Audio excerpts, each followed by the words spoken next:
देखिए, मैं बहुत सौभाग्यशाली मानती हूँ अपने आप को कि पार्टी ने मुझे ये जिम्मेदारी दी है। पेशे से वकील हूँ, इसलिए वकालत में ही रहकर और पार्टी के legal cell BJP state president BJP की इकाई में दिल्ली स्टेट में को कन्वीनर बनने का मौका मिला है और पार्टी की सेवा का और मुझे मौका मिला है। मैं इस बात से वाकई अहोभाग्य मेरे।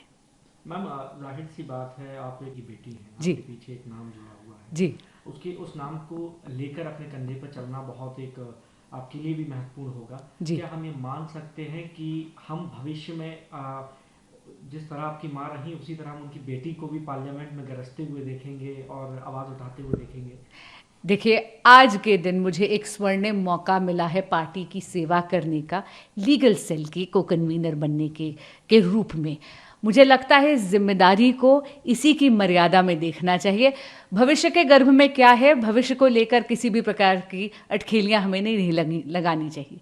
रही बात माँ की, तो मुझे लगता है मैंने कोई बहुत अच्छे पुण्य कमाए होंगे जो मुझे सुषमा स्वराज जैसी माँ इस जन्म में मिली हैं। उनकी शख्सियत बहुत बड़ी थी, वो बहुत कद्दावर नेता हैं। कोई मूर्ख ही होगा जो अपनी तुलना उनसे करने का प्रयास भी करेगा। मैं तो बस यही प्रार्थना करूंगी जहां भी हैं मुझे अपना आशीर्वाद दें ताकि उनके मार्गदर्शन में मैं पार्टी की सेवा करती रहूं। मैम, क्योंकि आप ऐसी पार्टी से जुड़ी हुई हैं कि वो आज राष्ट्रीय स्तर की पार्टी है, जी हर जगह उसकी मौजूदगी है। जी आप महिलाओं को लेकर प्रधानमंत्री लगातार जो है सबका साथ सबका विकास की बात करते रहे, महिलाओं के सम्मान की बात करते रहे। बिल्कुल। बतौर महिला, और क्योंकि आप वकालत भी कर चुकी हैं, किस तरीके से उसको आगे लेके जाएंगे और महिलाओं के लिए आप किस तरीके से काम करेंगे? देखिए, प्रधानमंत्री जी ने जो है एक फिलोसॉफिकल प्रोग्रेशन करी है। हमारे देश में हम अभी तक महिला सशक्तिकरण की बात करते थे। प्रधानमंत्री जी ने कहा कि हम अब महिला सशक्तिकरण की ही बात नहीं करेंगे, महिलाओं के नेतृत्व में सशक्तिकरण की बात करेंगे। यानी आज की जो महिला है वो भारत के भविष्य की एक शिल्पकार बनकर उभरेगी, केवल गवर्नमेंट स्कीम्स की पैसिव बेनिफिशरी बन के नहीं रहेगी। और इसी तरह प्रधानमंत्री जी के इस विजन को हमें आगे लेके जाना है। महिलाओं के लिए हमें इंश्योर करना है कि हम फाइनेंशियल लिटरेसी के लिए काम करें, डिजिटल लिटरेसी के लिए काम करें और उनको एक मौका दें जहाँ पे वो देश की पॉलिटिकल पार्टिसिपेशन में भी हिस्सा बने। मैम, क्योंकि आप लीगल सेल से कि आगे जो है आप राजनीति के अंदर जो वकालत में आपका अनुभव है उसका भी इस्तेमाल करके अपने शब्दों से जो है विपक्षी पार्टियों को या विपक्षी नेताओं को आप घायल करेंगे?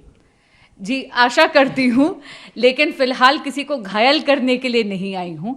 हाँ, लोकतंत्र का जो हमारे न्याय के जो मंदिर हैं वहाँ पर पार्टी के लिए गरजने का मौका मिले, ये बहुत सौभाग्य की बात होगी। मैम, कांग्रेस के एक नेता हैं, इंडियन यूथ कांग्रेस के जी उनकी तरफ से आज एक बयान दिया जी गया था स्मृति ईरानी जी जी को। जिस तरीके का शब्द यूज किया गया, डायन, फिर डार्लिंग, फिर बाद में स्पष्टीकरण दिया गया कि मैं वो महंगाई को लेकर कहा गया था, आप उस बयान को कैसे देखती हैं और क्या आप कहना चाहेंगे? ये जो नेशनल यूथ कांग्रेस के प्रेसिडेंट हैं, इन्होंने जो अभद्र टिप्पणी करी है, ये कांग्रेस पार्टी की मानसिकता को झलकाता है। स्मृति ईरानी जी हमारे यहाँ की इतनी बड़ी कद्दावर नेता हैं जिन्होंने राहुल गांधी जी के गढ़ में जाकर उनको हार हराया, और मुझे लगता है ये हार उनको जो है हजम हो नहीं रही है और इसीलिए वो ऐसी शर्मनाक बातें कर रहे हैं। Role in a party in a Delhi state president, how do you see that role and किस तरीके से आप आगे मदद करेंगे पार्टी को? I have to say I'm very, very fortunate and extremely grateful to the party leadership for giving me this golden opportunity of being the co-convener of the legal cell of BJP Delhi State. And I look forward to serving the party and the people through this opportunity. What is your priority for women? What is my priority for women?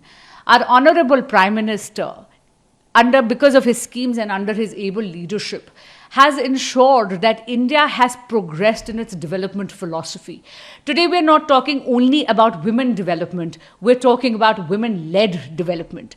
What it means is that you're looking at women as the architects and the sculptors of the future of India. We're not looking at women merely as passive beneficiaries of government schemes. And therefore, I really hope that we continue to work to make this vision of our Honorable Prime Minister an absolute reality. And for this, I know that the Modi government is working tirelessly in the fields of financial literacy, digital literacy, and political participation of women. Ma'am, do you think it will help you more in the party to raise your voice and for the opposition also?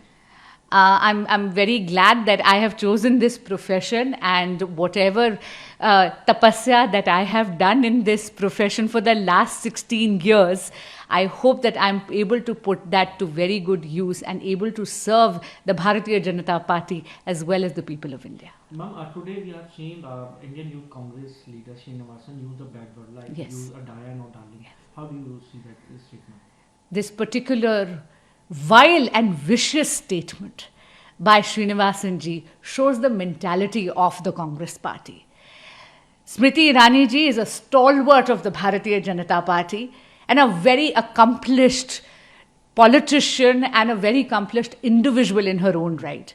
I think in the 2019 elections, the fact that she went and defeated Rahul Gandhi ji, that defeat is not being digested by the Congress party very well, and therefore they are making such shameful statements. I condemn this statement wholeheartedly.